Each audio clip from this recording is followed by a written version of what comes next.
on Facebook. And with this,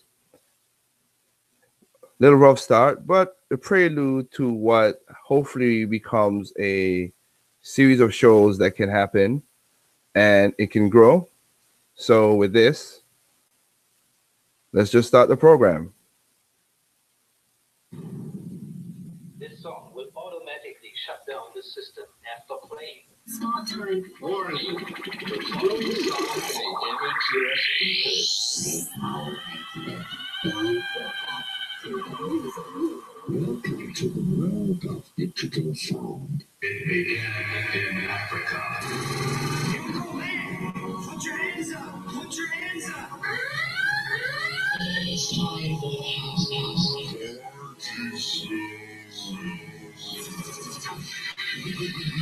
something for your mind, body, and soul. Make way for the devastating power of house music. In the beginning of the new and exciting and different story. Y'all ready for this? Listen carefully. Let me go as we proceed to give you what you need. Hey, this is Agorian, and you're listening to the #1 song in the world right now. T3 Records. T3 Records. T3 Records. T3 Records. T3 Records. Listen to the man, Mr. T3. What's up? This is Baby Blue, and you already know the best way to start your weekend is right here. T3 Records. T3 Records. T3 Records. T3 Records. T3 Records. T3 Records. T3 Records. Well, what's going on, everybody? Again, this is your boy Tigger, Mr. T3. This is a new show that I'll bring it together. I hope you guys are having a good time. This is live with your boy doing something called Project Open Mic. This is a simulcast between YouTube and Facebook. And this is the prelude to a show that I hope that it goes better.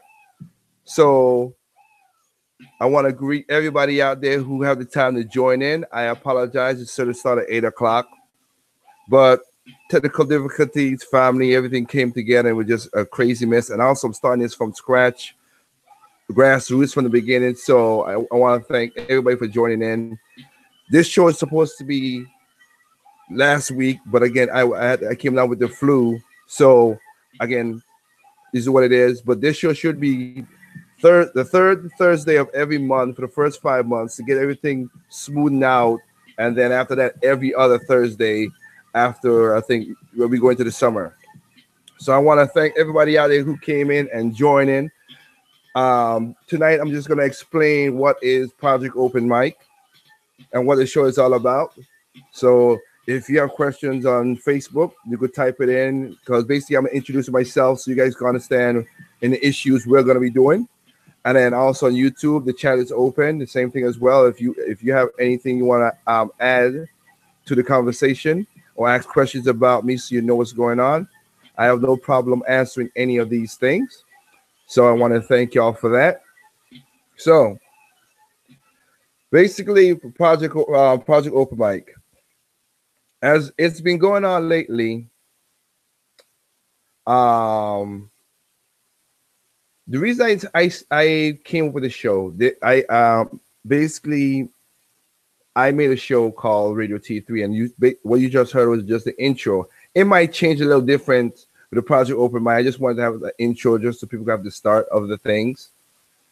And like I said, the Project Open Mic is something I want to talk about because as I've seen more and more, people don't have conversations about issues. They have a lot of arguments, shouting back and forth. Nobody has a cohesive back and forth talking and chilling and just having a conversation where we can talk and get things done. Well, I decided to Radio T3, of course, is not on a hiatus. It's still happening, but I'm taking a break from that. Let the syndication of the show that I've done many times with that just keep on going. It's still gonna be on Tempo FM, but this is a grassroots operation where you could go to Project Open Mic on YouTube, You go to Project Open Mic on, if you have a Twitter account, you can check us out at Project Open Mic and on Twitter and Instagram as well, Project Open Mic. And this also will be a call-in show, but not tonight because the phone system is not working the way I thought it would, and that's what I'm saying. It's all grassroots things coming together. Hopefully, it's gonna hopefully it works out for the best. That's the best way I could say how that goes. But like I said, Project Open Mic though is still. I am basically gonna be the MC, the masters, the person who basically holds it down and hosts the show. And we would have other contributors to the show. If you go to the YouTube, they're gonna be not only the podcast of, you could go back and listen to this anytime you want on Project Open Mic on YouTube. You also gonna have you have other videos that's gonna be there. Of course, if you follow me on Facebook right now, you're basically on my regular page, and I will post it up, and hopefully you guys check it out and click to go to YouTube, subscribe. None of this stuff is going to be monetized because certain things I'll get into a little bit later. What's going on, Shoy? Basically, we're talking about issues that's going around, not just certain communities, local or far, just having a conversation about some stuff. There's some stuff that's gonna be repeated, so that's just how the show is gonna be. And they're gonna some topics, I should say. Doesn't need to be like that, but I'm trying to push. There's certain things that we have to talk about, that needs to be talked about, and have in an open conversation where we could see each other's sides. We could do stuff. Also, like I said, the videos that's going to be on the YouTube page is going to basically take on other people's points and just break them down. Because the thing about Project Open Mic that I am trying to help people do is that I'm not trying to change your. If I change your mind, okay, but majority of people, I'm not really trying to change your mind. You're set in your ways. That's how always certain things are. I understand that, and I get there. But what I'm trying to do with Project Open Mic is because if you've been listening to Radio T3, for those who've been listening to Radio T3,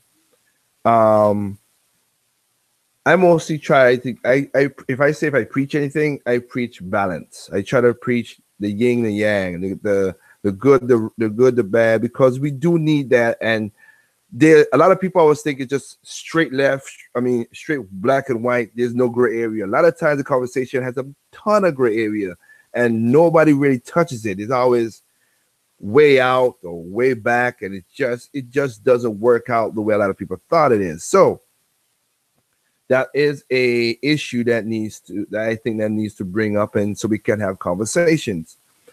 But the main thing, other than I'm saying about balances, is also I would like to say about, I want to get people to think, because listening to a lot of the news and everything in America and the world, sometimes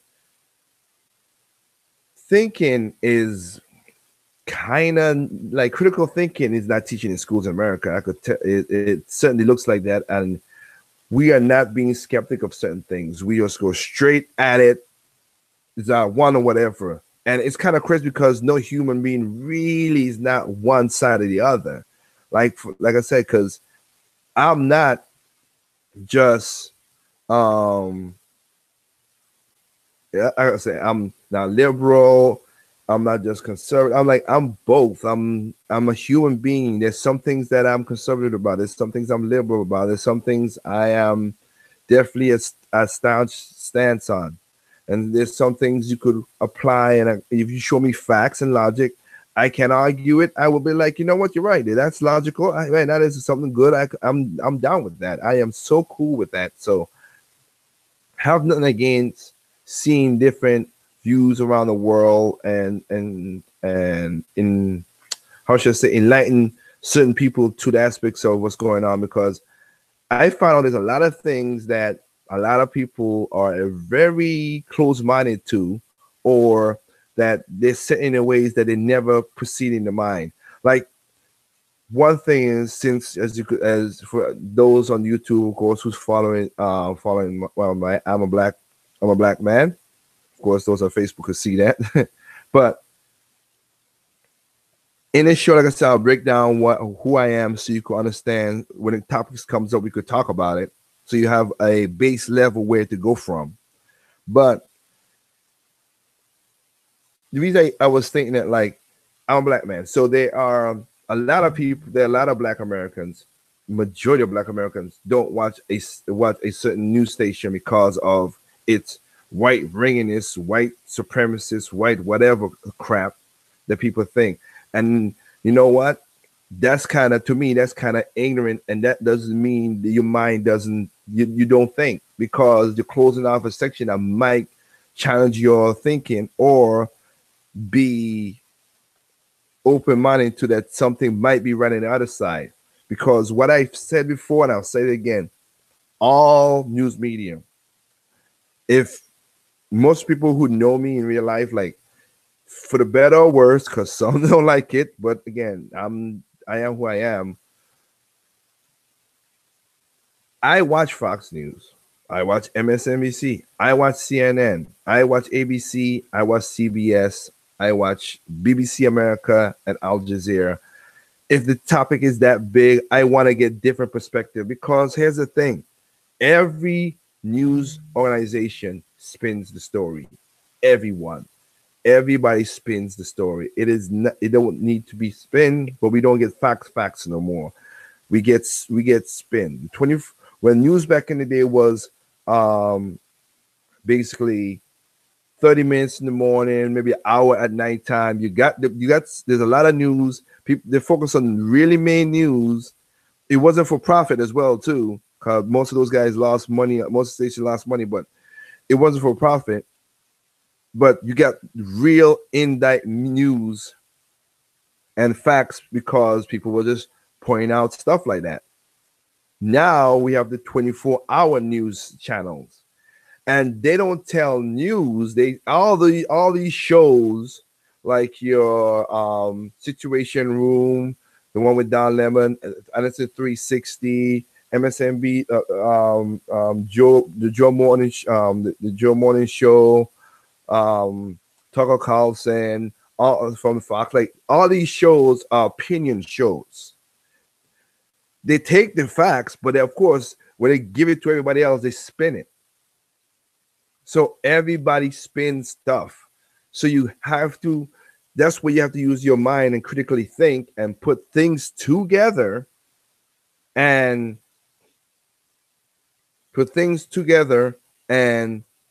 find a common thread. And majority of times you will find the truth and the true facts inside of these stories. Because sometimes, again, Fox spins it one way, MSNBC spins it one way, CNN spins it one way, but there's a common thread in there. You got to pull it together because you're not getting all the facts. You're just not. I watch many these reports, and don't let anybody fool you thinking that there's such thing as when people say, well, I want an unbiased view. Nobody's unbiased. Nobody. You pass 10 years old in your life, nobody's unbiased. I am not gonna lie to you and say I'm unbiased, because I'm not. I am biased. Everybody's biased. Everybody has an opinion of something or have an experience of the past that delegate their mind what's going to happen and what to think and perceive in the future. That's a bias, and that's what we have. The thing that people need to use is called objective view, objective thinking, where you know you have the bias, but you still have to figure out, okay, let's get the facts. As I was pointing out, you get the facts, and you're like, okay, you know what? Tomorrow is gonna rain. Well, that's a fact. All right, let me think. Okay, I'm gonna go outside. I'm gonna be outside for a while. I gotta basically wear a coat so you can protect me from rain, or walk with my umbrella. That's up to me to do that. But everybody was like, but people were like, it might rain tomorrow, and if it does rain, it's gonna be blah blah blah, or it's not gonna rain, but it might be a chance, and blah blah blah. Like you gain spin. So as I said before, you're not getting the true facts of how things going. And also, there's another type of bias that you that a lot of people never. I kind of got me thinking like they don't see it like the bias of how news. If you watch the news, there's stories that Fox will do and MSNBC or CNN won't do, and there's stories that MSNBC and CNN or NBC do that Fox won't do, because also picking what stories to talk about is also bias. It's called selective bias. So when people listen to one news source, yeah, I to me, I'm not gonna lie to you, I basically question the way that you think of certain things. I'm sorry, but that's just what it is. Because when I hear some of these stories, my mind goes like, huh, that's weird, and huh, that's kind of funny how that worked out like that. But okay, let's see how it goes on. So that is what we have now in the situation of how you get news. And with that dichotomy of people keep on listening to one side or whatever and don't pick up on things, that's why we have a lot of disagreement. That's why we have a lot of arguments. That's why we don't speak to each other. That's why the conversation never goes nowhere in most cases. And that's why I started Project Open Mic, so we could have an open conversation about a lot of things and see what it goes off. Again, let's hear from all the sides as best as we can. Like I say, this is not going to be the perfect show. This is not going to have the ultimate solution for many things. But again, the point is, I want to get you to think. I'm not getting you to change your mind to say, oh, this person is the greatest person on the planet. No, if you think if the person is a jerk, you think the person is a jerk. Not going to change you on that. That's just how things are. But if they say something that's kind of important, you got on it, listen still, and like, huh, you know what? That's very important, and that's very cool. And with that, you have a process of letting your mind think and congest what a person is saying. So again, that's basically the basis of Project Open Mic. That's the whole point of bringing these topics up, so we can have a conversation in a broader sense. So for those that's on YouTube, again, basically the show will be split up into two, like I said, simulcast, Facebook Live and YouTube. On YouTube is going to be, you would get to see a lot of the evidence and video clips and stuff that I'm going to put on. While on Facebook, of course, all you're going to see is my ugly mug. But again, both are, well, the voices going between the both channels, so people can talk about a lot of these issues. So let's get down to some of the basis. And tonight, I also give an example of some of the topics that will be brought up, and you hear the sides, and again, get to the point where you got to think of many things. But to establish this, we're going to talk about, I'm going to give the basis. It is kind of not, like I said, basically you understand where I come from and when I bring up the topics and stuff. And again, there might be people who might call in that might change my mind, because I'm open to that. If you give me logic and facts, I'm not going to be, and I can't, you show me the difference between that, I am down with that. So right now, we'll be talking all kind of different subjects, from politics to the dichotomy of males and females, social justice warriors issues, the the black community, violence, communication itself between people, doing all kind of stuff. We're gonna be doing that. Now on the show, I'll state this. I am gonna try my very best. I'm gonna try my very best to keep the profanity down. That if you want to share this with younger I would say teenagers and younger, that you can. I know everybody has a different outlook of things, so I'll basically be doing it just like if I'm on live radio.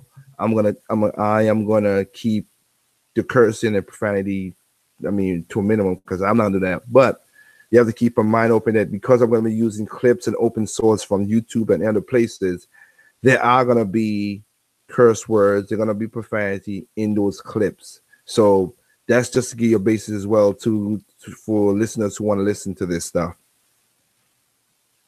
And also, if a person calls in, I don't have a dump button.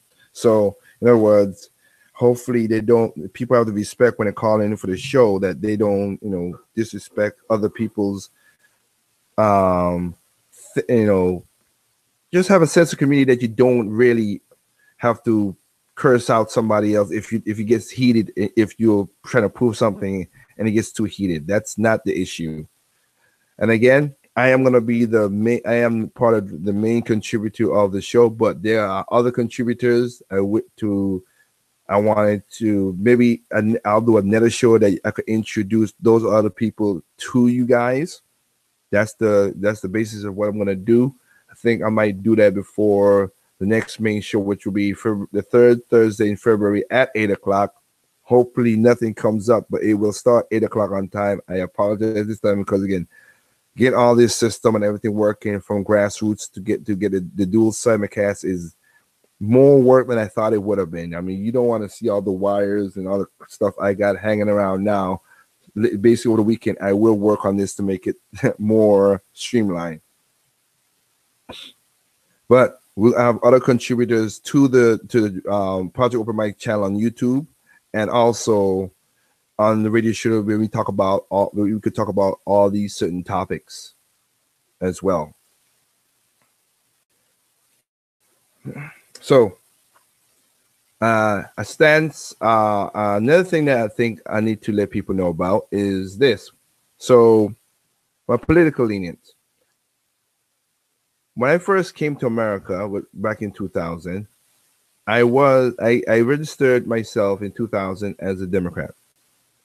I did not vote in the 2000 election, but at the time, if I had to be honest, and I am trying to come across as an honest person on this show, I would have voted for Al Gore, between Al Gore and Bush, but I didn't vote it. But I registered Democrat.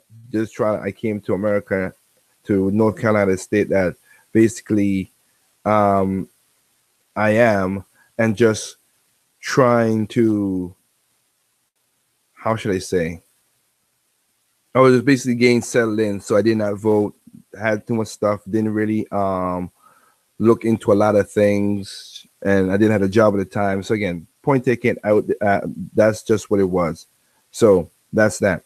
In 2004, between Bush and John Kerry. Now, of course, at that time, I kind of didn't really like what Bush was doing and stuff like that.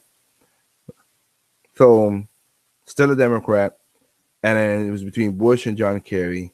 Now, again, didn't like Bush, but also John Kerry did not come off as, and I'll also show you another way of how politics works as well, but in America, I should say. But also, I just couldn't. John Kerry lost me so many times and tried so hard to be something else. It just didn't work well. So at that point, I didn't. At that point, I just didn't. Again, I did not vote. I didn't vote for John Kerry or George Bush.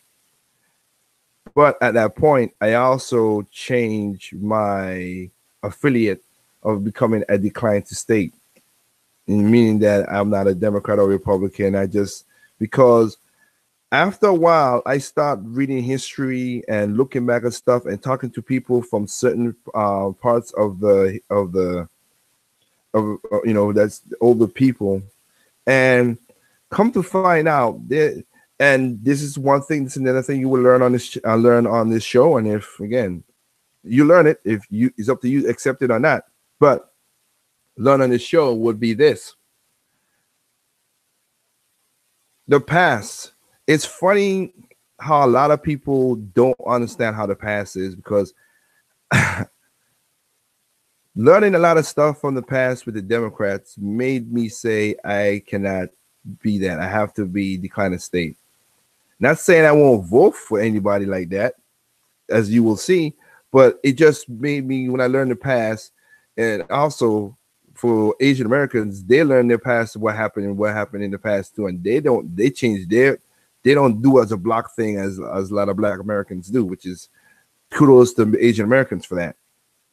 Me, I was like, wow. So I basically declined the state, didn't want to be, did not vote for 2004. So 2008 came around, and we had John McCain and Barack Obama. Now, again, for those on YouTube who don't, of course, you can't see me. Like I said, I repeat myself. I am a Black man. So a lot of people would think, oh, I vote for Obama because he's Black. I did vote for President Obama in 2008. Didn't vote for him because he's Black, though. I have to be honest with anybody. That is the truth. I did not vote for President Obama because he's Black. McCain was just not the person. It just didn't make no sense. And also he wanted to continue wars and all kind of stuff. I was like, no, we don't need this. Like even to now when he wanted to go into Syria and give Syria weapons and stuff. I'm like, let's see our rebels weapons. No, we don't need to do that.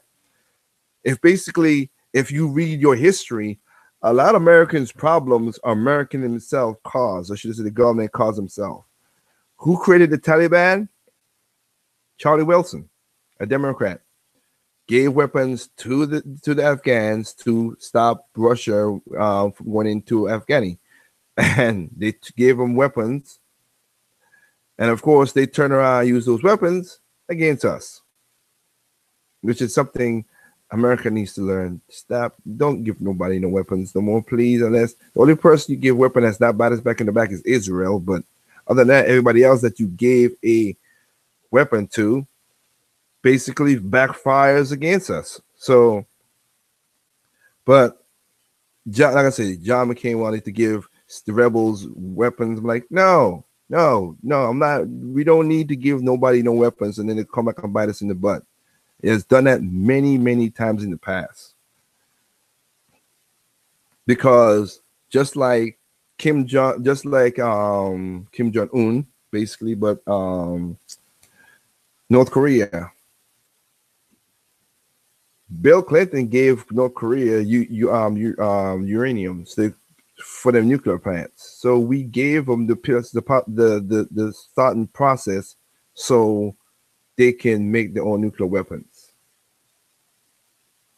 I mean, again, we give our enemies, we give people who say they're the enemies, and then it turn into they come against us. They come against us, and it just don't work out. So with all the stuff that John McCain was saying about the whole stuff like that, I just couldn't be a part of it. I said, nope, I voted for President Barack Obama.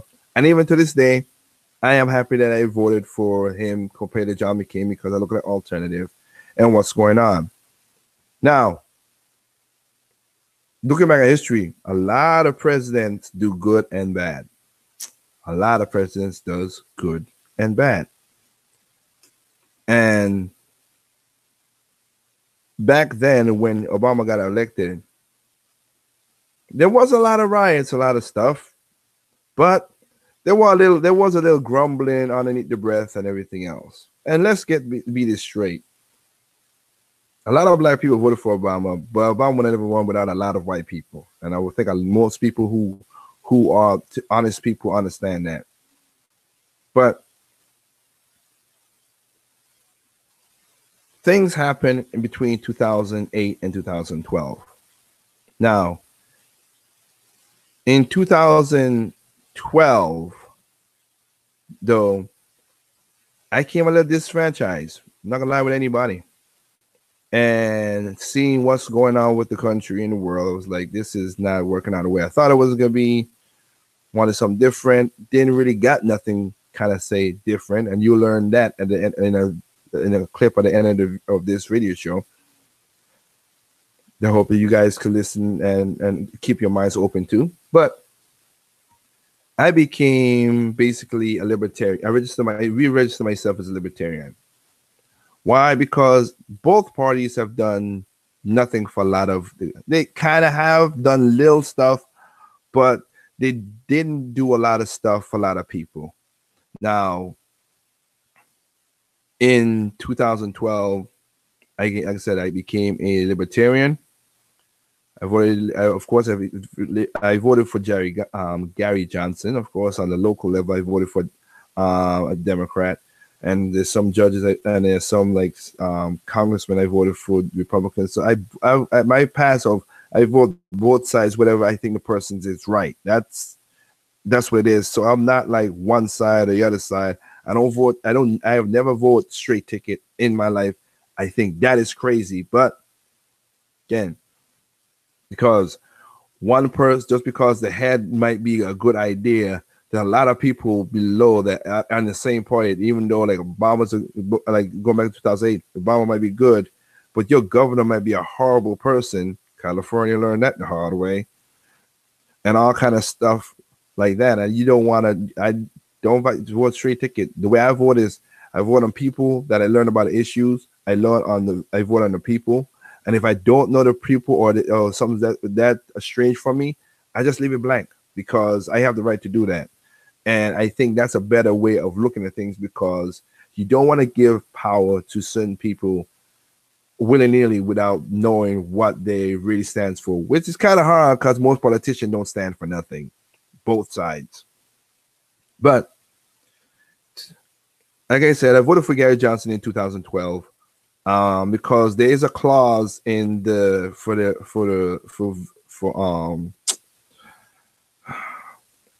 voting in becoming a party, and if you get more than 10% of the votes, you could the government have to. I think it's I forgot what the government body, they have to give you money to start because you got a certain percentage of the population's vote. You have to give them a start of the money. I think it's $1 million or something like that. I'll dig deeper into that. Sorry for not having that on my cues of stuff on paper I have here, but you have to do that.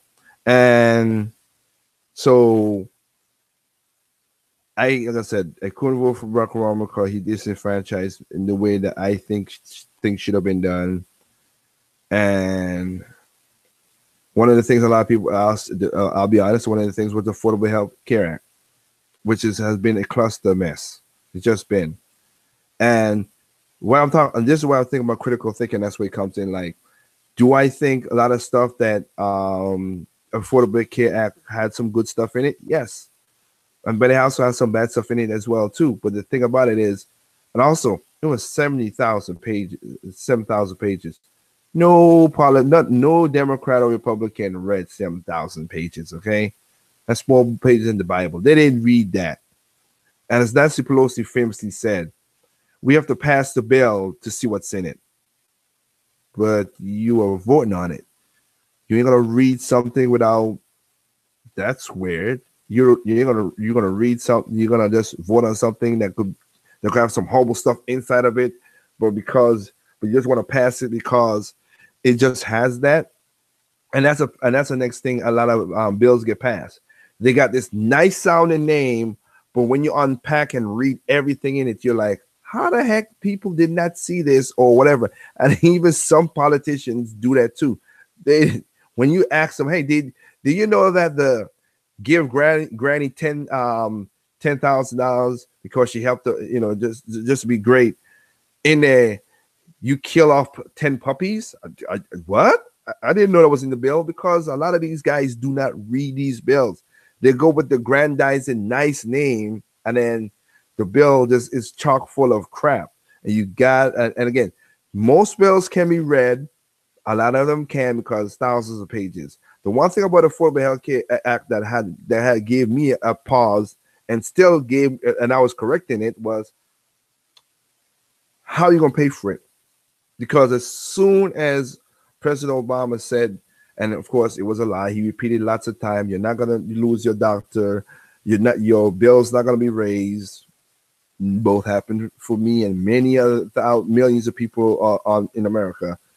He kept on pounding that, but that was all a lie. But the other part that killed me was when he was like saying, he started saying, "Oh well, this unit is gonna get a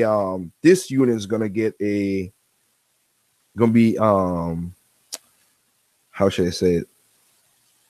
Excluded. Sorry, this union is gonna be excluded, and this company gonna be excluded, and these set of people are gonna be excluded, and if you do this is gonna be excluded." Like, I thought you said if it's going to be Affordable Care Act, everybody got to pay in the system. So if everybody's not paying in the system, which of course I know that was going to happen, not everybody's going to pay in the system. If everybody's not paying into the system, then it won't be affordable. And also, again, my insurance went from $99 when the bill passed and everything to now, literally now, $99 a month to $423 a month. And I am getting less benefits now than I was back then. And I got a higher deductible now than back then. I'm getting less and less now than what I got then when I was paying $99 a month. There were a lot of bills people saying, we're not gonna, and again, you have people who are taking out of it and not putting into it, because California was one of those states that said, hey, even if you're illegal, you get money from it. The illegals in California that could get affordable health care, but they never pay into the system. But you as American citizen, if you go to the hospital, something happened to you, whatever, they know where you is, they know your name, they know where you are, you're gonna get billed. And you're gonna mess up your credit and all kind of stuff like that. And that's what when I saw stuff like that, I was like, why is this happening? So with all that, I was like, I am getting this franchise, whatever. Now for Mitt Romney, smart guy, whatever. I thought I was gonna go towards Mitt Romney, but he did something, and again, and that's what I'm gonna explain again right here. He did something that the same thing John Kerry did back in 2004. They were not comfortable in his skin. They tried their best. I'm like, you're a smart man. You got money. You're rich. Whatever. All that stuff. Some people don't like that. Just be yourself. Stop trying to be something else. Just be yourself. And of course, it also is hard to go against an incumbent and win as well too. That changes a few times in a year, but that's just what it is. President Obama won. Hey, it is what it is. Now, before I go beyond that, I have to say this. Even though I didn't like President Bush for a lot of stuff he did, and then I got defranchised by President Obama, I never wished none of them bad. Why? Because if America is a plane and I'm with all you guys, I don't want my pilot to crash the plane. It's just me. I wish I didn't want nothing like that at all, because that's so stupid. I wanted to see all the policies fail. So you want to go into recession or depression just to prove your point? That's kind of stupid. That is a dumb way of looking at things. I do not want somebody to crash your plane. So even though I disagree with presidents in many cases, I'll say this. Again, I wish them the best of luck. I want them to succeed and help America to be afloat and going on to progress. But as I learned quickly, not all progress is good. But so in speaking of this, I'll talk about why I didn't I changed from, like I said, from Mitt Romney whatever. I stated this now, and the same thing comes now when you see the current election that we had last year with the year before with Donald Trump and Hillary Clinton. Donald Trump and Hillary Clinton, John McCain, Obama, Mitt Romney, Kerry, Bush, Kerry, Al Gore, Clinton, Bush, Reagan. Like if you look at the presidents we have, most of the people who most of the presidents who won, and you look at their counterparts, they had something. They had something that basically helped them propel them to win. One of the characteristics that helped them propel them to win, which was this: they were comfortable in their skin. They didn't act too phony. They were comfortable in their skin. They act as normal as they normally do. You don't see them out of character too much. Now they could lie and say all kind of stuff, but I'm talking about in their character of how they are. You didn't see that, and American people went with that. They basically voted with, oh, you know what? He doesn't feel cringy. He doesn't feel like he's trying too hard. That's just who that person is, asshole or not. That's just who that person is. That's what. And if you look good, if you honestly take a look back at all that, like I said, Reagan and back to Kennedy, the people who won is because of they were comfortable in their skin. If you looked at the elections and how it was going at the time, and for much of a jerk our president is now, he was comfortable in his skin. There was nothing out of his character. Hillary Clinton came off as a robot and tried too hard, because a lot of people is like saying, well, you know what, Trump's racist, all this other stuff. I still can't believe when Hillary Clinton went on the Breakfast Club and said, and Panda said something racist, and Panda saying like, what do you have in the bag? Oh, I carry hot sauce in my bag. You carry hot sauce in your bag? Really, Hillary? Really? You carry hot sauce in your bag? And when Charlamagne was like, well, you know, people see that as pandering, and she's like, well, is it working? It's like, wow, okay. And again, just cringeworthy, So for the to finish up that part, like for the 2016 election, I voted Gary Johnson again, just to get to the point I was saying before, so they could get a third party in to break up this oligarchy, because we don't have true capitalism in America. We have oligarchy. We have that, because the only two ruling class, politicians and the lobbyists. Everybody else, you don't have no say in most of the stuff. So you have two different, those are the two ruling classes. While everybody who's normal, just no, you're not. You just ain't. You're just not. So I did not vote for President Trump, and I did not vote for Hillary Clinton. I thought both was not, again, just like with Kerry and Reagan, not Reagan, Kerry and Bush. I was like, I can't do this. I just can't. And we need something new. Even though a lot of people say Jerry Johnson was not the smart and the brightest candle in the box. I voted on principle of why I wanted a third party. I voted for the principle of the third party. I didn't vote for Jacob because of that. So, but I have gotten a lot of backlash because people are telling me, well, I wasted my vote, which is kind of weird. Now, I'll tell you, you'll see this in the clip I'm going to be playing here as well, too.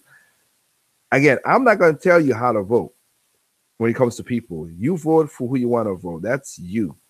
I just want you to, again, the whole thing about Project Open Mic is I want you to have a, I want you to think and see where it is. Again, if it doesn't change your mind, it doesn't change your mind. But I don't tell people how to vote. That's just no. That's what it is. Because it was weird to me when people tell me I wasted my vote. Well, I wasn't gonna. So if I didn't vote at all, then I wasted my vote too because I didn't vote for nobody. And most of the people who tell me, "Oh well, I wasted my vote," were basically Democrats tell me because I didn't like. No, I was gonna vote for not both them anyway. So and I did not vote for Trump. So why is that a problem? So it's just weird how that works out in that regard.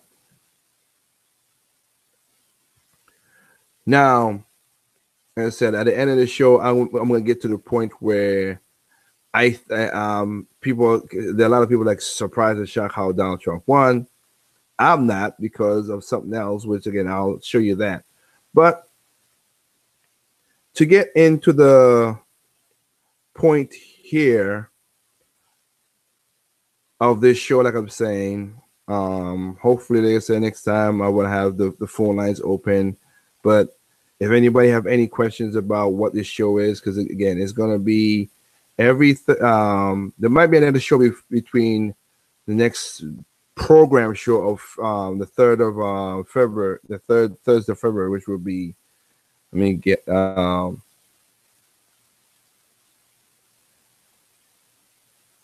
which will be the 15th. The 15th will be the next official show, but I would also have another show, like I said, to introduce other people a part of Project Open Mic. I do have a couple females, couple other guys who are, some are Hispanic, some are black. Again, give female perspective. Some are in America, some are outside of America, so you get different perspective again. And again, even those people, I don't agree with what they say as well, 100%. But here's the thing: you're not gonna agree with everything 100% with nobody. It's an impossibility. You're gonna have differences because, again, going back to what I said earlier, you have a bias. Everybody has a bias. There's no such thing as unbiased, really. It's just a word that made up, just like the word unicorn. It doesn't exist. But you can look objectively of a lot of things, and that's why we're trying to give you objective things. Again, not trying to change you how to vote. You think I'm just trying to get you to think on certain things. So the next show will be February 15th, which is the third Thursday, and that show should start at 8 o'clock on time. I'm gonna try to work out all the kinks I can this time, but there might be a show between that introduce the other cast people a part of this Project Open Mic. That's what I'm gonna be doing. So, but I'm gonna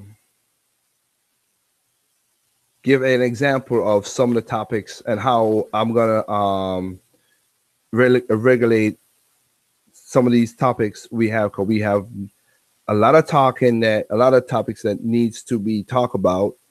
And in many cases, a lot of people just read the headlines.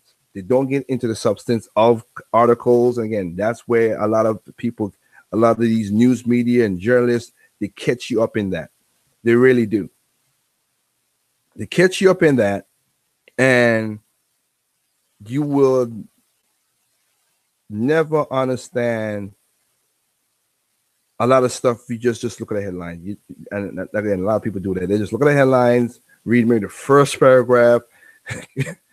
Because in my experience, I've looked down, I've read the whole paragraph and read the article, because sometimes most of the important news is buried in the last paragraph. The most important news is buried in the last paragraph, which is, it's kind of weird how that works out, but it is. For some apparent reason, that's just how it comes across. So let's go into an article right here, and you'll see what I'm talking about. And just to give you an example of how I think, and again, you could be a part of it. You see how when I do the show, you see what it is again. And when I have the phone lines, you'll call in about these topics and have a conversation about things. So this is a conversation right now. The topic is basically there is a in Philadelphia, in Philadelphia, in the city, of course. You have you didn't have it happened. A politician, Cindy, I think her name is Cindy Bass, basically passed a bill to make bulletproof glass in stores illegal. Now, here's the thing. On one side, and that's what I'm gonna put. This is how I'm gonna do the show, so you can understand what's going on. On one side, there are people who are talking about what's going on in their city and their constraints, and also why this is making the city a very bad place. So that's there. When you see that headline, you're thinking okay, but then you hear the headline I just said. Excuse me. Yeah, the headline like I just said, which is city council ban bulletproof glass. That's crazy. There is a gray area in there that people need, the conversation needs to happen. So let's listen to the clip and you'll hear what I'm talking about. The first clip is basically the ignition of why this bill happened, and then we'll talk about it. I'll basically give you my conversation points after we listen to the clips.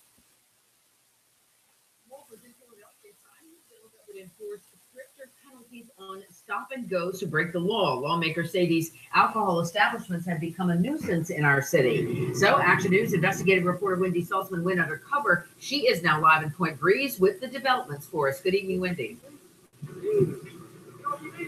Monica, this stop and go and many others open at 7 in the morning, selling beer, in some cases shots of alcohol, pushing potentially intoxicated patrons onto our city streets. This morning, City Councilwoman Cindy Bass introduced a bill that would also help to crack down on the so-called nuisance bars. Shots of alcohol and single beers to go. These are the kinds of things that hold our city down. The signs advertise cheesesteaks, hoagies, and Chinese food. How come there's no food? Because my cook's not here yet. But an undercover Action News investigation found most of these quick stops that operate using a restaurant license sell little besides booze. You're not cooking today. Yeah. Why not? Why not? We don't feel like it. I'm not sure exactly what that was. Councilwoman Cindy Bass took us on a tour and says she has more stop and goes in her district than public schools. Clearly, this is less than 500 feet from an elementary school. And many of these stop and go bars also sell candy for kids, right alongside intoxicated customers. Children in line to buy candy. At the same time, you have adults in line to buy shots of alcohol. They're supposed to meet minimum requirements, including food, seating for 30, and access to bathrooms. There's no place for them to go to the bathroom, so they're doing this all over the street. Oh, we ain't used the bathrooms since like 1995. And most stop and goes we visited had their chairs locked up or behind a glass enclosure. So there are the chairs locked up, okay? Leaving drinking patrons few options other than wandering neighborhood streets while they drink. We've had violation after violation after violation in many of these establishments. Representative Jordan Harris is the powerhouse behind the stop and go legislation signed by the governor this week, which will give the Liquor Control Board more authority to shut down bad actors. Nobody should have to see this in their neighborhood for too long. And Councilwoman Cindy Bass has introduced a resolution today to tighten the city's requirements to get a liquor license. Neighbors should not feel as though they are being held hostage to bad businesses. And now the Liquor Control Board will have immediate authority to shut down any of these establishments that are not complying with the law. And Mayor Jim Kenney has also committed the city's resources with inspectors from L&I that will also help with enforcement. Proposed legislation in Philadelphia on nuisance businesses is calling for the removal of bulletproof glass windows that act as a barrier. Those in the store say it's a matter of safety. A member of City Council says the barriers are disrespectful to customers. Anita O joins us now from City Hall with both sides of the debate. Anita? Good evening, Yuki. Well, this proposed bill tries to strengthen the requirements for businesses to keep or obtain a liquor license. For example, a large establishment would have to have seating for at least 30 people and a public restroom. But it also includes one requirement that has many business owners fighting back. I think they're absolutely gambling with lives. A proposed bill designed to regulate so-called stop-and-go businesses in Philadelphia would also require some businesses to take down physical barriers, including bulletproof glass, a point of contention that drew hundreds of protesters to City Hall on Monday. People wouldn't have bulletproof glass if it wasn't needed in the first place. Cheeser Tran, whose family owns Red Fox Deli in North Philadelphia, says she supports the bill without that provision, adding that violent incidents caught on surveillance video could have ended differently without bulletproof glass. But Councilwoman Cindy Bass, who sponsored the bill, says it's meant to target businesses violating laws or using loopholes. They're not a restaurant at all, but sort of pose themselves as restaurants in communities. What if a customer is choking? What if there are other things happening? What if there's an allergic reaction? Rich Kim, owner of Broad Deli, disagrees. Amend the bill so that the plexiglass stays up and all the other issues can stay. He says the son of the store's previous owner was shot and killed inside, and he fears what could happen if required to take the glass down. I think it's actually threatening my life, and not only my life, my employees, but also the general public. But some in the community say the bulletproof glass devalues customers and fosters a sense of distrust. It is impersonal, presents the look of an illegal drug business passing merchandise through a cutout hole in the glass, and says to the community that I don't want human contact, just give me your money. Now, Councilwoman Bass tells me she will not consider removing that provision about the bulletproof glass. She said that it exists in the bill for a reason. City Council is expected to vote on this legislation on December 14th. Live at City Hall tonight, I'm Anita O, CBS 3 Eyewitness News. We'll see what happens, Anita. Thank you. A controversial bill is currently working its way through City Hall designed to regulate stop-and-go liquor stores. Now, one part of the bill would force business owners to take down bulletproof glass inside their stores. Here's the question. At what cost to their safety? Fox 29's Jeff Cole's live at City Hall. Jeff. Lucy, that is exactly the question. In a city that struggles with gun violence, there is a bill going through City Hall here that would take down some of the plexiglass. Now, merchants say this is a question of safety. A city councilwoman says no, it's dignity for her constituents. Broad Deli sits on the corner of the 2200 block of North Broad. Outside, there are high-intensity lights to illuminate loiterers. Inside, a wall of bulletproof glass separates customer from workers. The most important thing is our safety and the public safety. Rich Kim's family has run the deli, which sells soda, snacks, meals, and beer by the can for 20 years. He says the glass went up after a shooting and claims it saved his mother-in-law from a knife attack. Now, he may be forced to take some of the barrier down. If the glass comes down, the crime rate will rise and there will be a lot of dead bodies. A bill moving through City Council reads, no establishment shall erect or maintain a physical barrier. It's called the Stop and Go bill and is being offered by City Councilwoman Cindy Bass. But right now, I think the plexiglass has to come down. She wants to put some controls on these small stores that she says sell booze, very little food, and are the source of trouble in her district. We want to make sure that, that there isn't this sort of indignity, in my opinion, to serving food through a plexiglass only in certain neighborhoods. Rich Kim resents the charge. Stores like this attract loiterers and argues calls to police are often met with a slow response. Mike Chow runs a nonprofit supporting Korean-owned businesses. He plans on raising $100,000 to fight the measure. I do think it's a bad bill that will endanger Korean Americans. Bass says she's battling for her constituents. Kim argues, as a Korean American, he's being targeted. This bill targets Korean Americans. Absolutely not. Targets Korean Americans. Absolutely. We own these shops, and our lives have never. been put in danger by this. Absolutely not. Absolutely not. I can tell you I find that offensive. She said she finds it offensive that anybody would claim that she's targeting Korean Americans. Bass says that more cameras, a security guard, a security wand may answer some of the security issues. Mr. Kim says, have the police guarantee his safety. He'll take the plexiglass down tomorrow. Live at City Hall with more at 6. I'm Jeff Cole. All right. There you go. So that was 3 reports. ABC, CBS, and Fox. That's why I say I listen to all issues so you could get certain things out there. So let's dissect this down to the subject.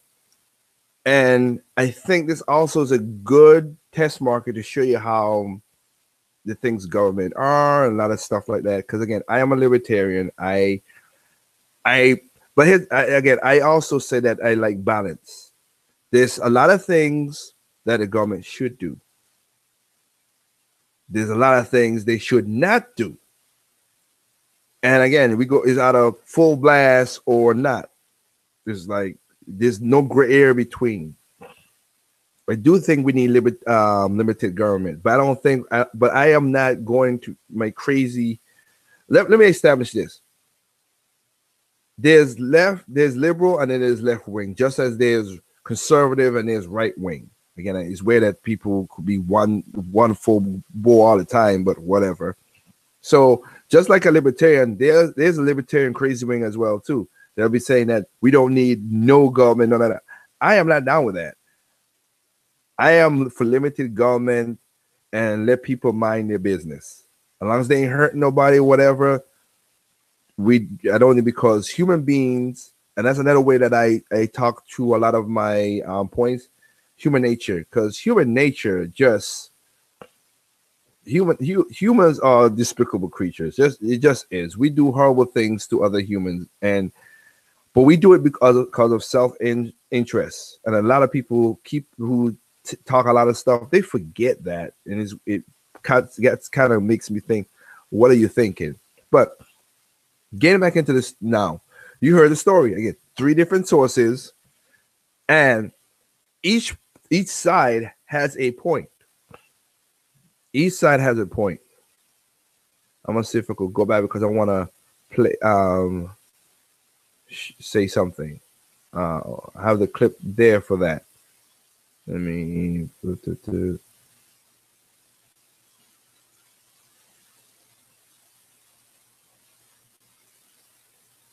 Okay. All right. Here we go. So I understand, and the people, the city council is basically run by Democrats. So I understand where Cindy Bass and a lot of other people who came up with the bill, I understand why they are angry, and understand that, because when you get something like this, using a restaurant license, sell little besides booze. You're not cooking today. Why not?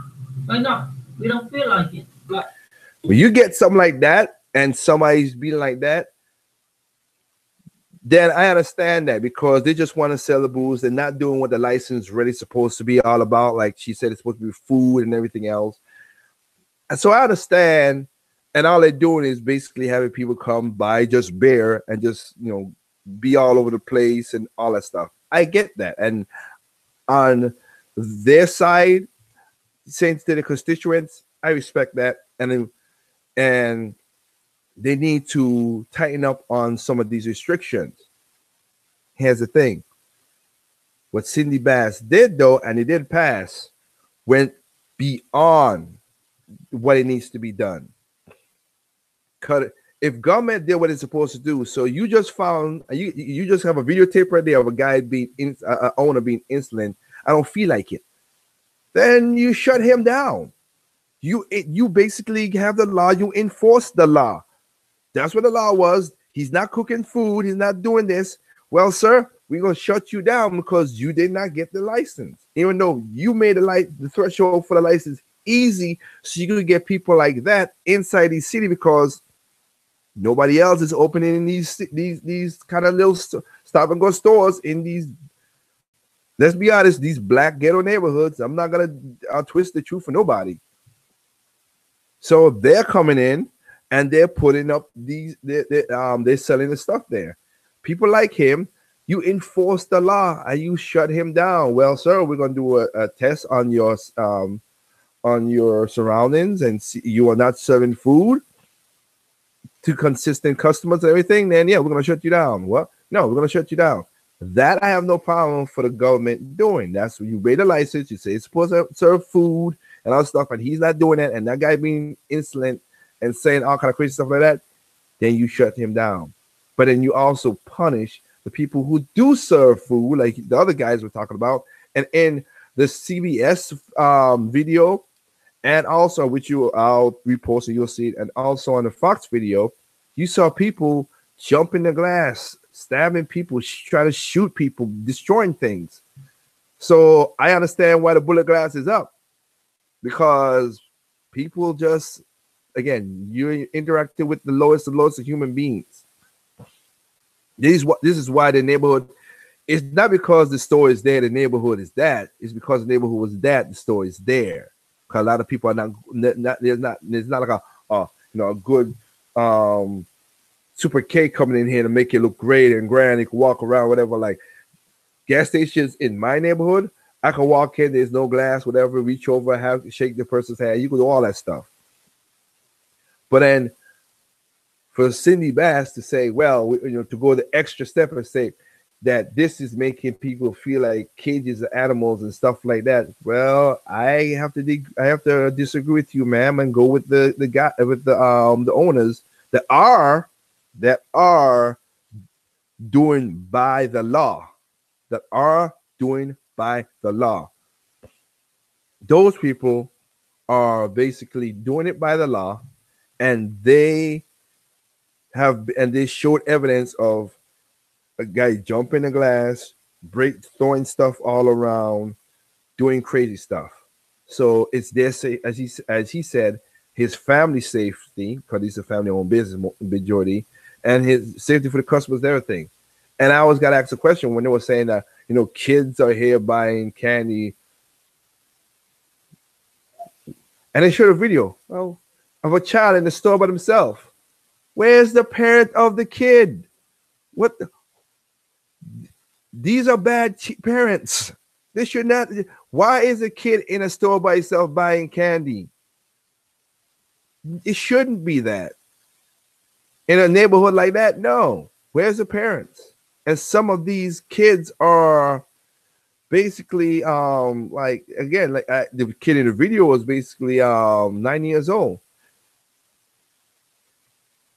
And I'm talking about because of the neighborhood. Because don't get me wrong, when I was growing up, I went to the store in my village as 4 years old, not 4 years old, 5, 6, 7. But here's the thing. We didn't have crazy violence. We didn't have this stuff like this. So my point is, if you know your neighborhood is like that, why are you letting your kid just go to the regular neighborhood like this to buy candy? It's kind of ridiculous. It is really ridiculous that that's what we're doing. So now, because of these neighborhoods being what they are, you want them to take down the glass, that bulletproof glass? Sorry, that's overstepping right now. Now you're overstepping. How about you do the job that you were supposed to do? You created this license. You enforce the license. That's what you're supposed to do. Because if they take down the bulletproof glass and they move out of the city, then where are you gonna? Who's gonna be there to sell? Not only just the alcohol, which is a nuisance, and I understand that, but cook the food like you want them to cook the food, because in that city there's people say that a lot of people are like, oh, there's food deserts. In most cases, the food deserts is because of the society inside of this city or inside of that neighborhood. Nobody wants to go there because nobody want to build a supermarket there because of rampant violence and people stealing stuff. Even though a lot of grocery stores know that when you open a grocery store, they're gonna have theft because, again, human beings are just human beings. They're gonna do despicable things no matter what. But you're not going to curb people in a certain neighborhood because if they're doing this, why would I open an establishment there without protection? And then, of course, Cindy Bass was asking, oh, well, then you need to do security guards and wand and all kind of stuff. Okay, who's going to go to a gas station where you got to get wanded and security guard? Yeah, that's extra expense for them in that city, which is high tax, of course. Then you're going to really have wanded people like, yeah, that's a dream. This is in the airport. It's not. There's a gray area that could solve the whole problem. The government enforce their rules. You don't need to go overstepping and go crazy and the zero tolerance thing, which a lot of government does, and government officials too. And that's the problem. And this is basically a good example of the issues that I'm going to be talking on the show. You're going to get, like I said, I'm going to try my best to give you objective views from all sides as I can to get the story.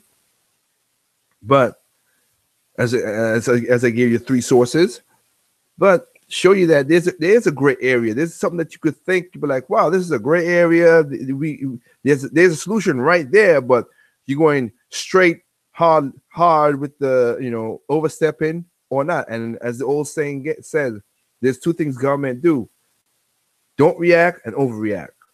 And that's what we keep on. That's what we've been gaining for the last couple of years, not even for a couple of decades. We've been gaining that, and that's crazy.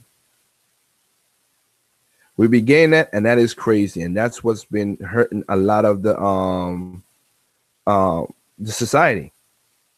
Because I remember when I was young, now with social media and everything into it too, holy crap.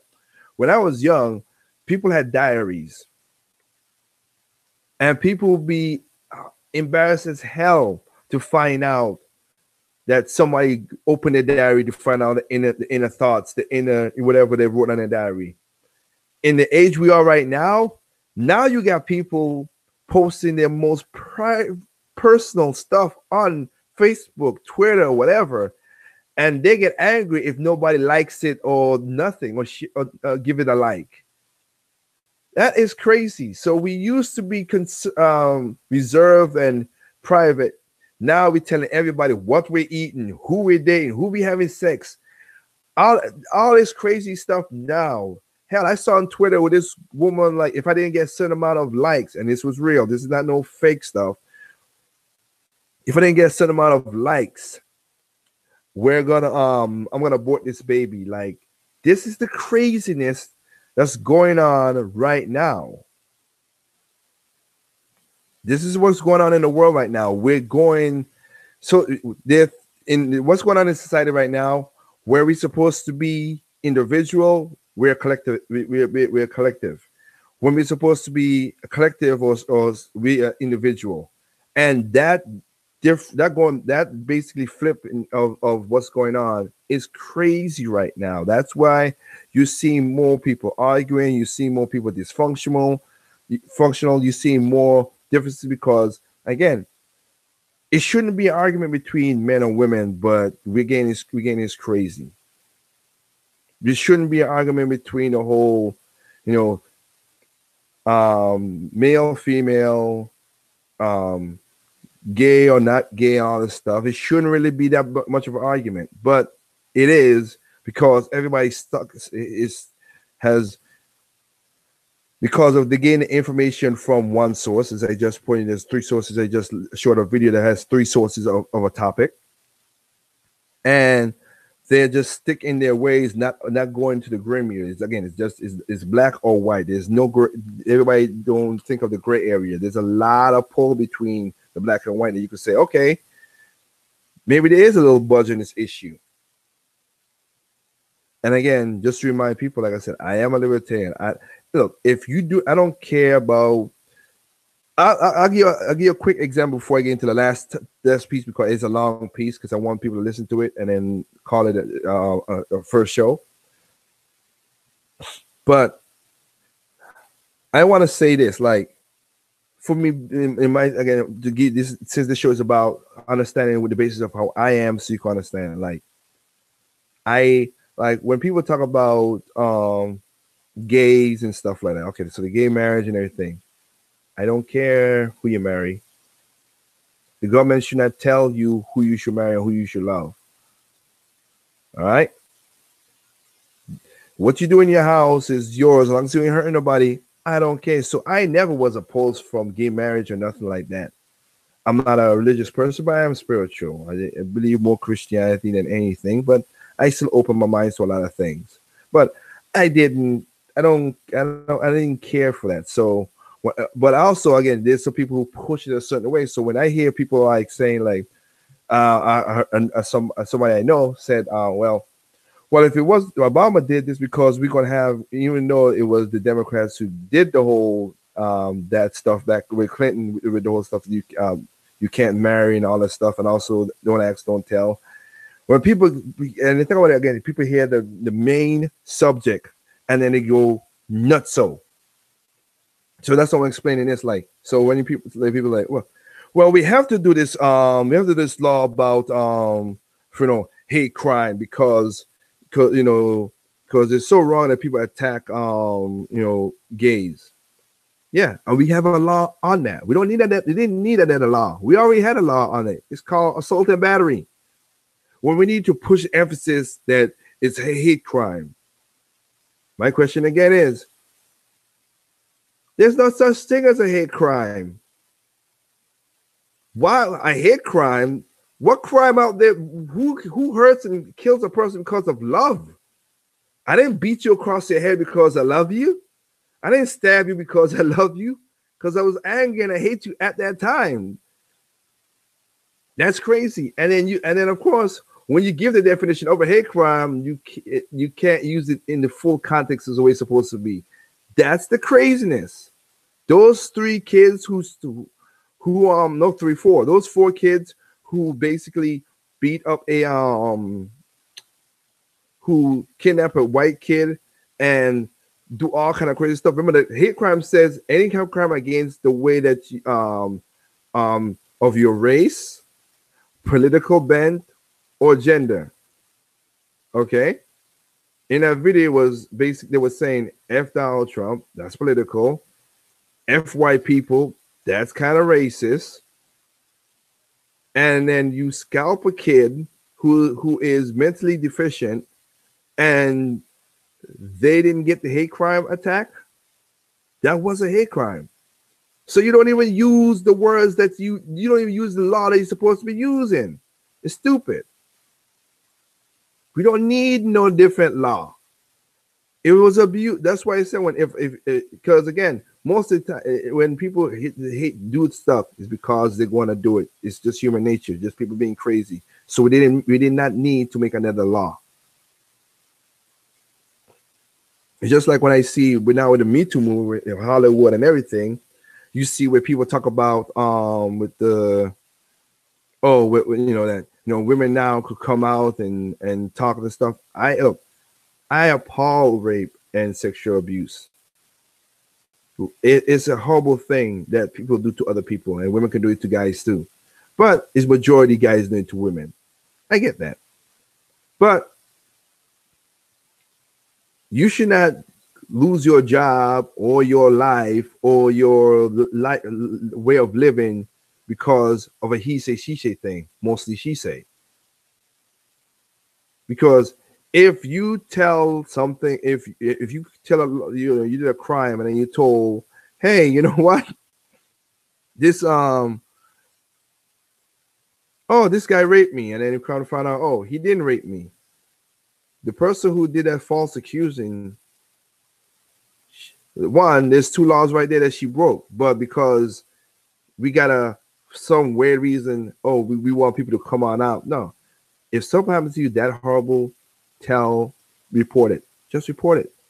Have it on record so people believe you, that you could say, well, I did something other than the coward.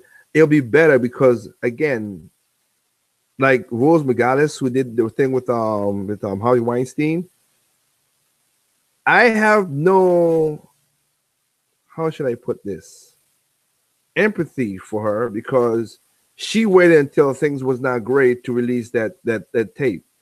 And it's the sad part about it is she waited till she got her money and got her fame, whatever, then released it when things was not going good. Well, somebody else could have got raped and do horrible. Harvey Weinstein done horrible stuff for a lot of other women as the reports came out. So that's immoral. Like if somebody did something that horrible to me, even if I ain't gonna get my job or lose my job, my morals would just tell me, no, I gotta report this.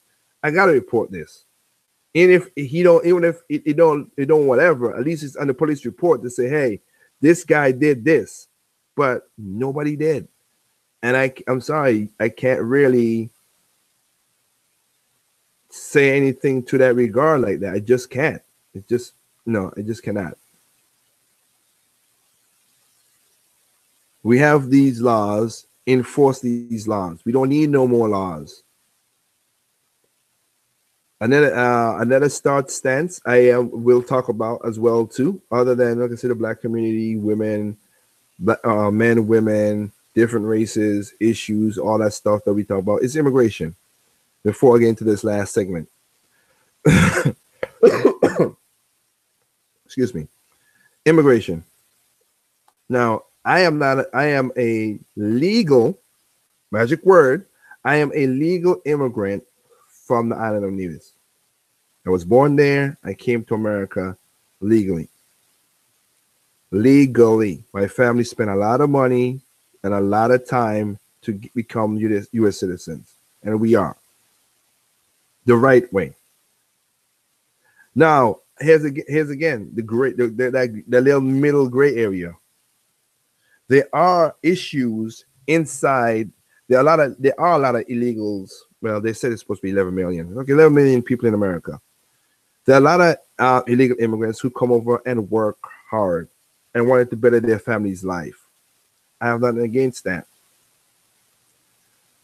But the funny thing about it, when people say that to about Mexico and all the stuff, try to sneak into Mexico from the southern border. They do you horribly, really horrible.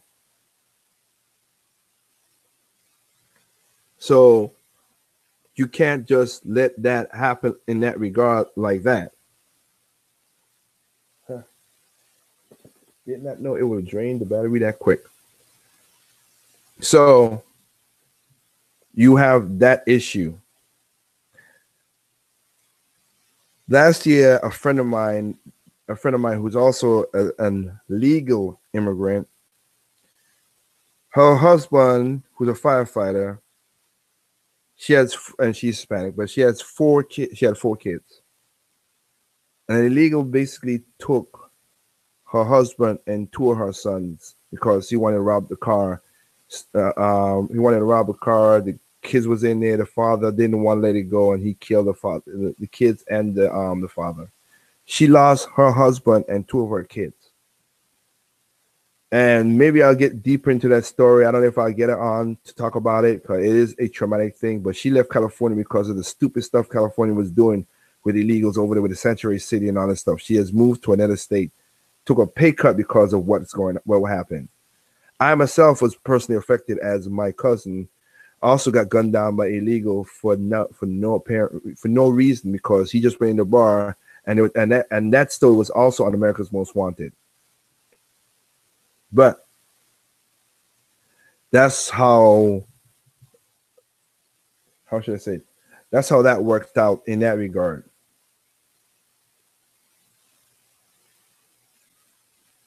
So that's another issue we'll be talking about. I have a stance about it. I can be persuaded in a certain way, but I still say if you're in a country for that long, other countries don't do this. You should become a citizen. That's all it is. Just become a citizen. And also on the government side, they need to reform it. That makes it easy. Not I ain't gonna say easy, but have a set number of people coming from one country, and also figure out a way to get it. How should I say it? As for people on Facebook, you could in the comment section, people are putting up comments about stuff now. Sanctuary State, person raping people who was illegal, and I did a video about that with this guy, this Mexican raped a 10-year-old girl, and she had a child. I mean, this is just despicable. All right, even though people hate what it is, but you'll see it on. They're gonna say you'll see it. I'm gonna have to do a quick trying to get a power cord because I didn't think it'll drain. But I want to let me see if I could quickly do this. Getting to the end of the show, I want to talk about this one more issue,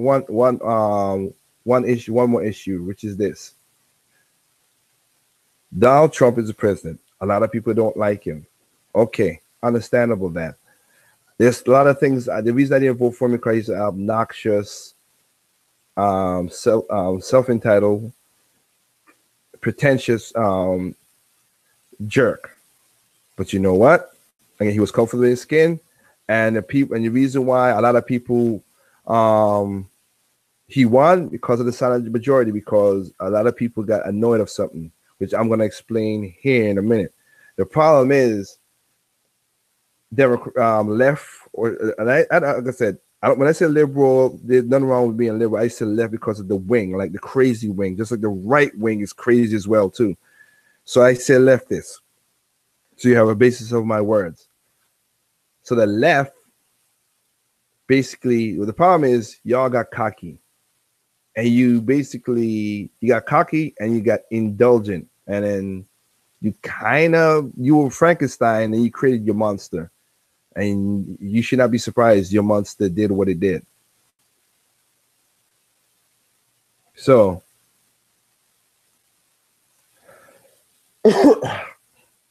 let me see if I could, which I know where it is. Let me get, just excuse me for 1 minute, which is my fault. I apologize for that. I don't like doing dead air on dead air, but again, this is the first time. I do need to keep the Facebook Live going, so I need to get me a plug, so people on Facebook can still keep on going. So give me 1 minute, and I deeply apologize for that.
All right, I am back. Let me plug. Not gonna be the best, really.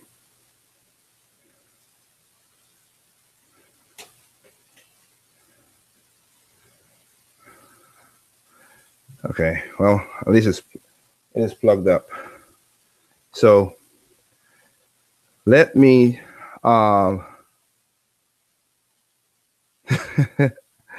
again, listen to people on Facebook. It's funny. So let's talk about this. Like I was saying, basically the left created their own monster, and there's many times where cockiness gets you in trouble, and that's what happened. Sad but true. So, and again, this is one of those videos where I will stop and comment as well too. So here we go. When it came, what was it? 35.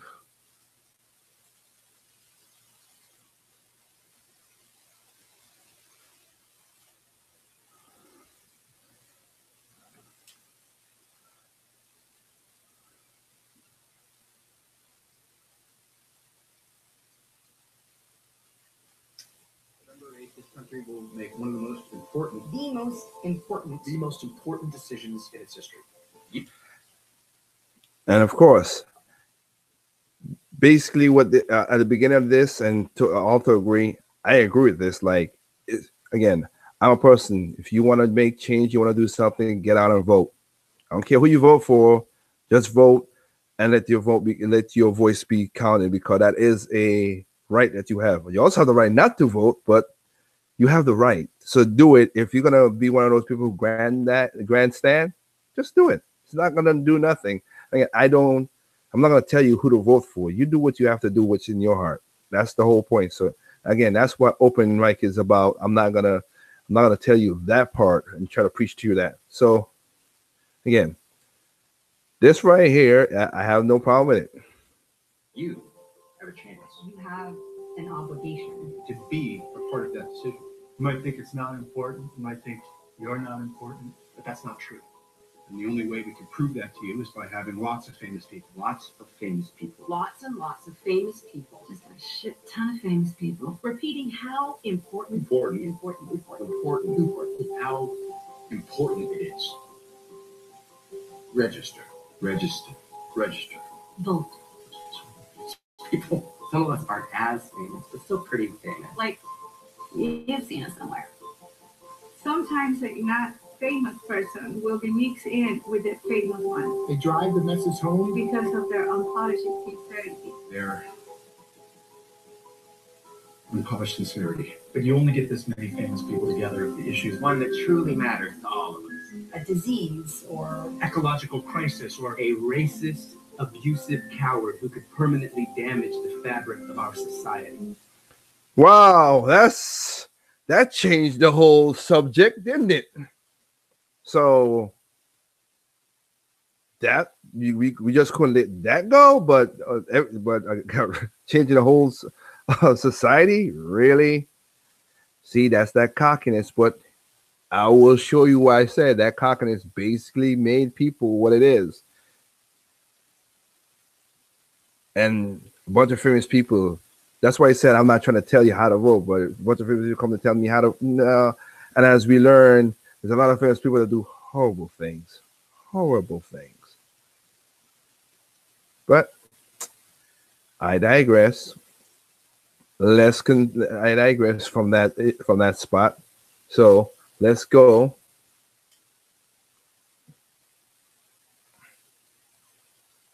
And excuse me, show you that again. Just humility will work.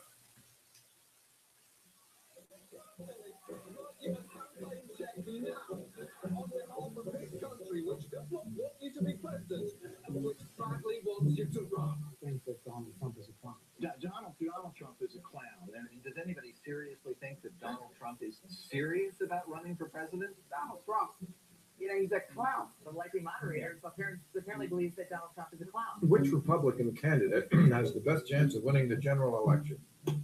Of the declared ones right now, Donald Trump.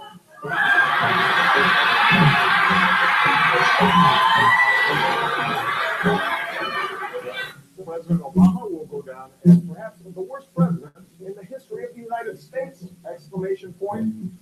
And real Donald Trump. Well, and real Donald Trump. At least I will go down as a president. So basically, this is the beginning of the end for Trump. The beginning of the end. Beginning of the end? This is probably starting of the beginning of the end for Donald Trump. Donald, you're not going to be able to insult your way to the presidency. The strongest person usually isn't the loudest one in the room. So right now we have Hillary's about 75 or 80% favorite. We have different versions of the book. As you look at Poll has Hillary up by double digits nationally, 12 from 50 to 38 in four-way race. Clinton leading in Florida, Clinton leading in North Carolina, Clinton leading in Ohio, Clinton leading in Nevada. I could go on and on and on. I continue to believe Mr. Trump will not be president. And so, right now, Mr. Trump, to answer your call for political honesty, I just want to say, you're not going to be president, all right? It's been fun. It's been great. I love you. But come on, buddy. Real maker projection right now. Donald Trump will take Ohio. Maximo projects Donald Trump will carry the state of Florida. Huge win for Donald Trump. Donald Trump, we project, will be in Kentucky, with Indiana, with its 11 electoral votes. West Virginia, from Tennessee, Mississippi, South Carolina, Alabama, North Dakota, with its 3 electoral votes, and South Dakota, Texas, Arkansas, Louisiana, the state of Montana, North Carolina, Georgia, Iowa, Utah, Wisconsin, Arizona, Kansas, with its 6 electoral votes, Nebraska with its 5 electoral votes, and Wyoming with its 3 electoral votes. Sorry to keep you waiting, complicated business. Well, again, see how you at the beginning, cockiness. Cockiness started there. And y'all thought that, oh well, this will never happen. And you see, there's a lot of people, and there's 340 million people in America.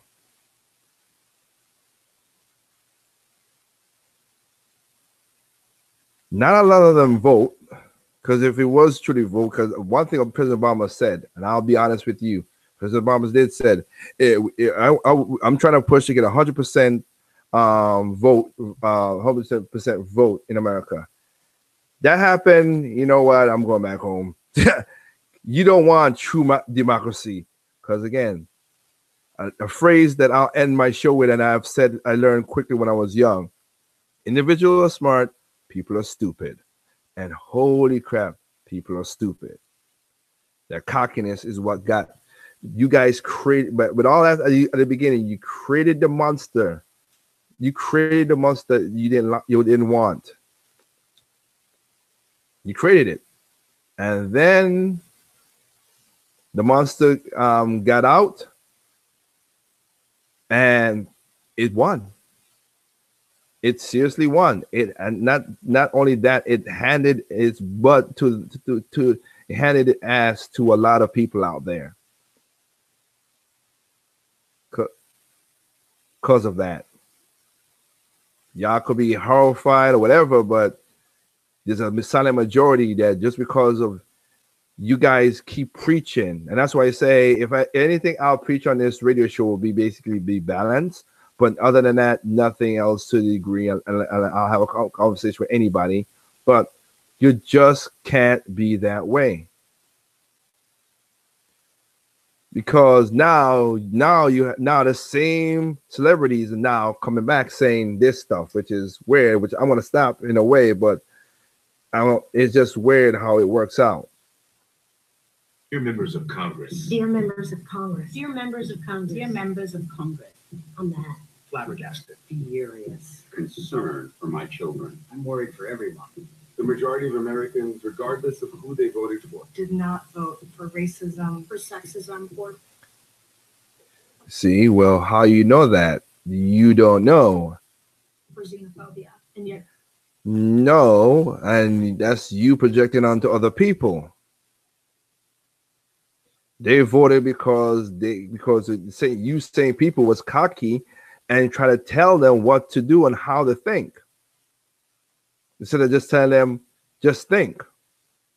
Donald Trump won. And since he won, Hate crimes are rising. Women Hate crimes was before Donald Trump, please. have been attacked in his name. People. Women was attacked in his name. Can you prove this? I guarantee you can't. Of color attacked in his name. People of color was attacking his name. There's a lot of people who said, "Oh, he was out. These racists did stuff," and then you come to find out, "Oh, wait a minute, they did the crimes themselves to make them look like a victim."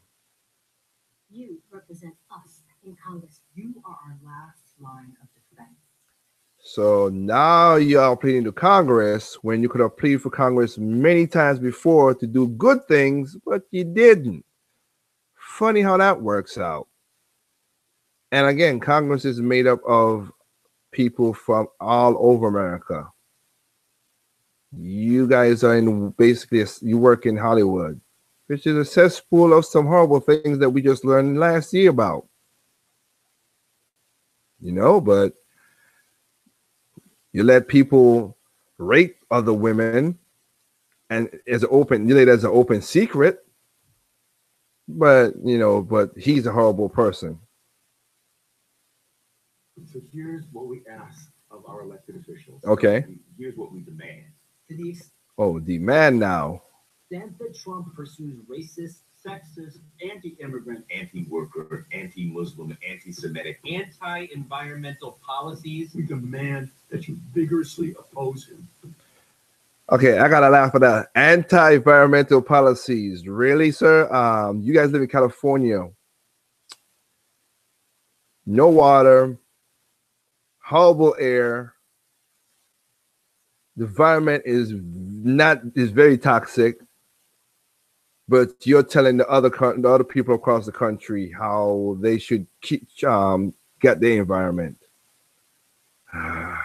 Again, that cockiness is what turned a lot of people off and they voted the other way. we demand that you block nominees who threaten the rights of women, the LGBT community, people of color, immigrants, and the poor.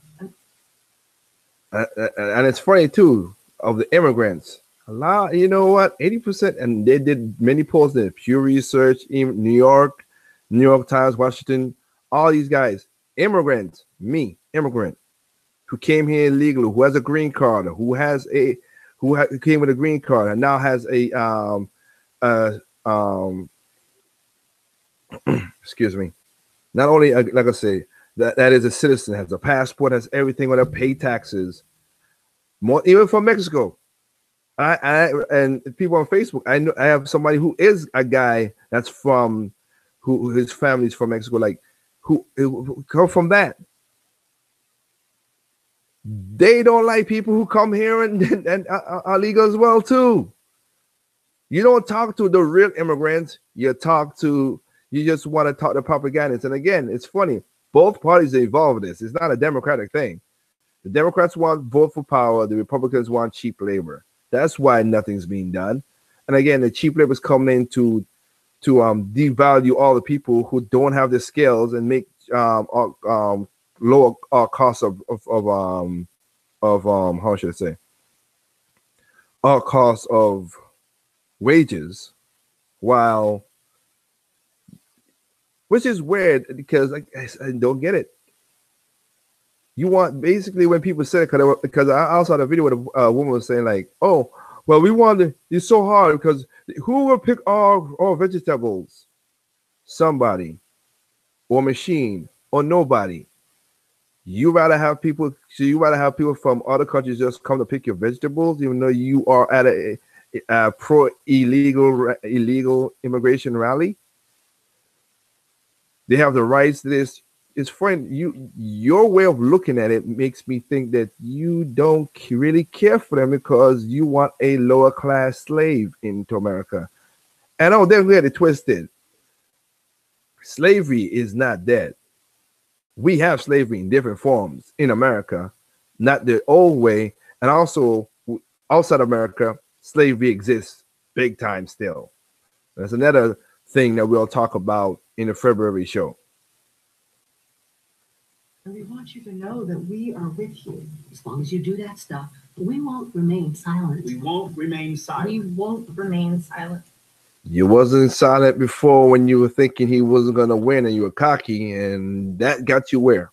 We'll work harder to mobilize our votes and our communities. But good, do that. We need you, and we expect you to have our backs. to protect our civil liberties and to use your congressional powers To obstruct, defeat anything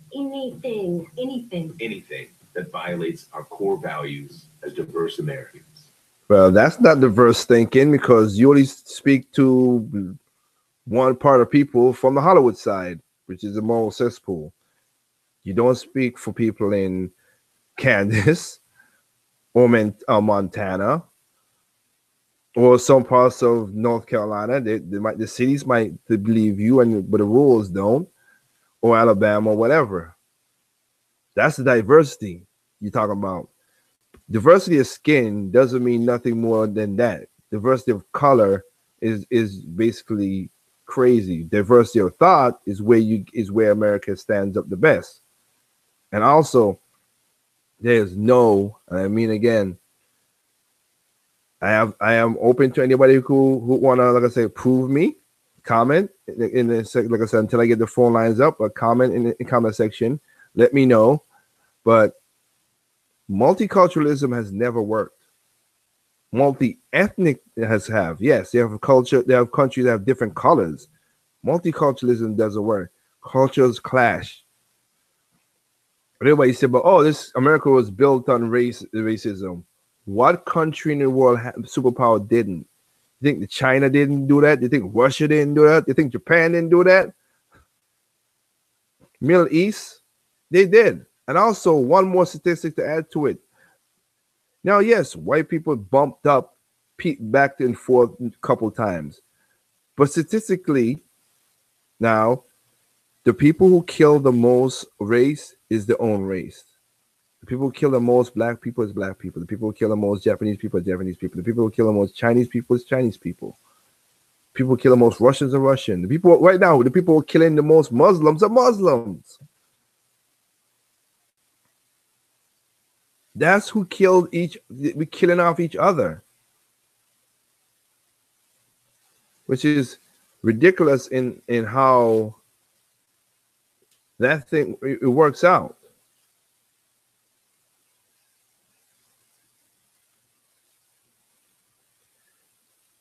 And now that people getting cringeworthy and saying all kind of crazy stuff now.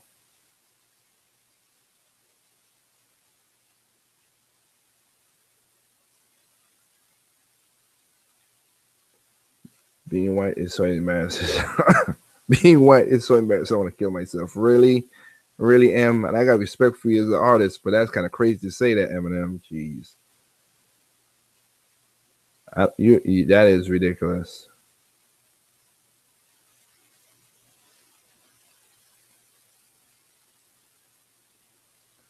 That is ridiculous. And I have to play this clip right here of Wolf, because he also proves a point that's needed to understand with the news media. Because I'm gonna put some videos on the project over my channel where I have talked about it's gonna be crazy how the news media is gonna react. And I said this before Donald Trump got elected. And I've been proven correct. I've been proven correct. So here we go with as he explained. This is CNN, so it's not even like Fox News. It's CNN saying this, and listen to what he says.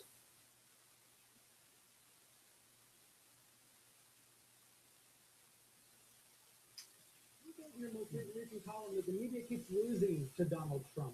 How so? Is it a trap that the journalists are falling into? Yeah, I think it certainly is a trap, and I think we're in this unusual position of what we think is covering Donald Trump turns out to be, in a sense, actually what we think is debunking Donald Trump turns out to be supporting Donald Trump. So when we fact check misstatements he says, it helps him. I think it does. I mean, I think he in every situation seems to be provoking an overreaction. So we go into a fit of apoplexy, and what we set up is as we try to go after his credibility, our credibility becomes equally a problem. I've heard other people make this argument that there's hysteria from the national news media right now. I don't see individual journalists acting hysterical, but maybe the abundance of coverage comes across that way. Well, first thing, I think that's not true. I think individual journalists are, in many cases, having a nervous breakdown. A good example of the New Yorker. The New Yorker has 100 years has had one style of journalism, very detailed, very close reporting. Mm-hmm. Since the election, David Remnick, the editor of the New Yorker, has gone off in fits of bloviation, never seen in the New Yorker before. No facts, no nothing. He knows nobody in this new administration has done no reporting, and yet the world is coming to an end, in his view. I think it's, and I mean this with truly no disrespect, but I think you can border on being sort of quite a ridiculous figure. It's not a good look to repeatedly and self-righteously defend your own self-interest. And there you go. So, as I said before, I didn't vote for the man, but you know what? I wish him the best of luck.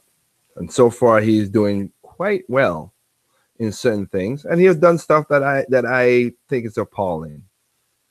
But in all honesty, he has basically became the president of the United States because of people's arrogance and cockiness. You created a monster. The monster won. Now you gotta like live with it. And I wish Donald Trump, just as I wish George Bush, just as I wish President Obama, I wish him the best of luck, because again, I don't want nobody to crash the plane. I want the plane to reach its destination. I wanted that we could come together in a way. And I'm sorry, like I just said before, there's things I'm not gonna sugarcoat. And with the show, like I said before, you're gonna see different things on the show, because in the February, since it's quote unquote Black History Month, we're gonna be talking in the next show on February. February Thursday the 18th, 8 p.m. We're gonna be talking about Black Lives Matter. And as well too. But if you want to see some stuff and videos and everything, like I said in the show, you can go to Project Open Mic on YouTube. If you have an Instagram or a Twitter page, you can also look for Project Open Mic. Basically, you will see a graffiti microphone with a Project Open Mic over the banner. That's what you look for. You can check us out there, Project Open Mic on Twitter and on Instagram. And basically on YouTube, where you could watch the videos or rewatch the podcast, which this will be in a podcast form. You go there, subscribe, and like I said, I'm going to introduce more people to you guys who are part of the project cast. They have very different opinions. You could hear different things. We're going to have self-help. We're going to have certain determination and everything going on. You know, helping people, self-help, as many people who could say things to, like, I'm not a person who, even though I own Teeth Records and do and you know have sold multi-platinum albums and stuff like that, I've also put my money where my mouth is. Unlike these people who come together and say this and then nah. In the hurricane of 2000, and then in the two hurricanes in 2008. Last year, I took my own personal money. Even though I'm a regular radio show, Radio T3, we raised $1 million to help Oxfam, to help people in the Caribbean. But I also took my own personal money, went down to the Caribbean, and people know it, and gave people batteries, flashlights, toiletries, deodorant. I went down there physically, help people clean up their houses, did stuff. So I'm not a person who just talks and don't do nothing.